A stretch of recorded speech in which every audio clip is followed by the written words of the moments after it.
Draga braćo i sestre, dragi vjernici, nemoj nikada izgubiti svoj mir. Mir je najvažniji za tebe. Kaže Sveti Franjo, blago onima koji sve podnose s mirom, jer Bog će i vječnom nagraditi krunom.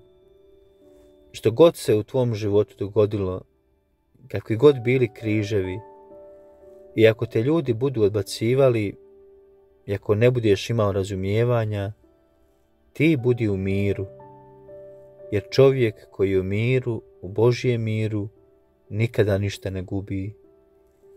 Najveći je promašaj izgubiti mir. Nije uzalud Gospa rekla u Međugorju da je kraljica mira. Što će ti čitav svijet ako mira nemaš?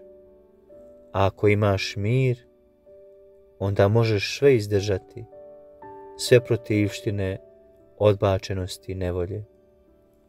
Čuvaj svoj mir i sjeti se, blago onima koji sve u miru podnose.